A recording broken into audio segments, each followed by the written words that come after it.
Hello and welcome to my first part of a three-part series on the man, the myth, the legend, Alan Turing, the father of computing.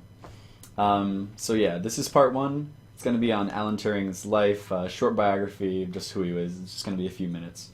My next video is going to be on the Turing Test, and the third one's going to be on the Turing Machine. So those are just the two things that Alan Turing is best known for. You might have heard those terms. I'm going to kind of break down what they are and go into why they matter and some of my thoughts on them. But anyways, first part right here is the biography of Alan Turing. So, who was Alan Turing? Alan Matheson Turing was born June 23rd, 1912, to a family in Paddington, London. His childhood was spent mostly around various homes in England while his parents were away in India. He was very gifted even as a child, solving complex calculus problems in his head before his teachers even taught him calculus. This kid was clearly meant for something great. In 1931, he enrolled at King's College in Cambridge. Here, he was for the first time in his life free to be himself, and it's also here that his homosexuality became a part of his identity. This would be quite important later on in his life, as some of you probably know. He also began work on one of the biggest mathematical questions of the day, decidability. That is, could you create a method by which one would be able to decide whether a mathematical assertion was provable? Although the answer ended up being no, his work on this problem led to the creation of the Turing Machine, which is the foundation of modern computer theory.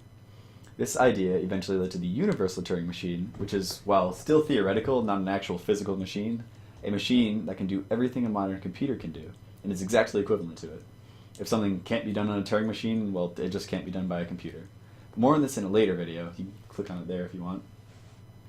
Anyways, he went off to Princeton after this, and among various papers published, he also studied ciphers due to the impending war with Germany, and it's a good thing he did. When war did finally break out, Turing was there to help. On September 3rd, 1939, he began full-time work at the cryptanalytic headquarters at Bletchley Park. His job was to break the ciphers used by the German Enigma machines to send encrypted wartime messages to each other to coordinate attacks and troop movements and so on. Luckily, there had already been a little bit of work done in this subject by Polish mathematicians. They had created a machine called Bomba, I think I'm saying that correctly, which, given to Turing, was able to be made into a generalized machine that could crack any Enigma code, and they did.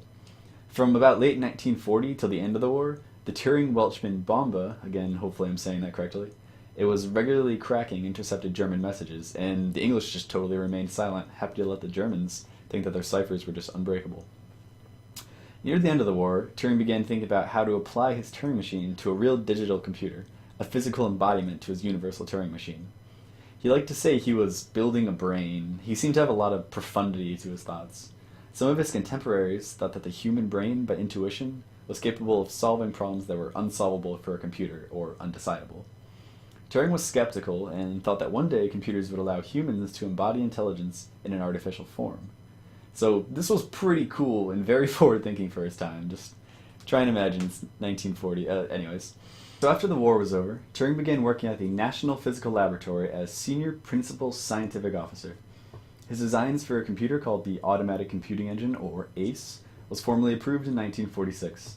This wasn't the first computer in the world, but a machine that would be truly universal, capable of solving any problem his Turing machine could.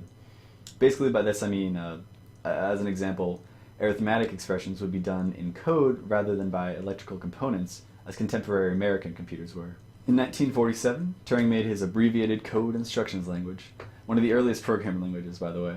The code was entirely binary, and programmers would look up which binary strings corresponded to certain instructions before writing them. I really can't imagine trying to debug that. It must have been a nightmare. Sadly, work on the ACE fell a little bit behind, and it was actually another computer pioneer, Richard von Neumann, and a radar engineer named F.C. Williamson, who built the world's first practical computer, demonstrating Turing's principles at Manchester in 1948. And this is a place where Turing himself would actually go to work eventually. The next few years after this period were kind of odd and saw Turing bouncing around in his studies. Some of his studies during this time included software, classical mathematics, morphogenesis, the theory of growth and form in biology, and some philosophy about computers, even, which is reflected actually in his paper called Computing Machinery and Intelligence, where he thought up the Turing Test. Actually more on this in that separate video as well. So here we have Alan Turing, a war hero held in very high regard by Winston Churchill, who probably saved more lives than any other man during the war, also a polymath and a genius, now referred to as the father of computing.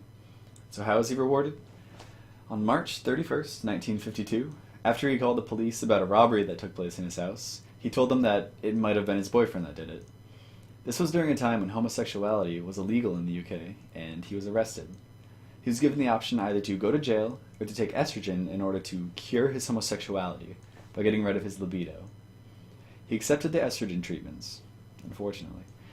As another punishment for his sexual orientation, he was fired from his job at the GCHQ, or the Government Communications Headquarters. It's kind of the post-war successor to Bletchley Park.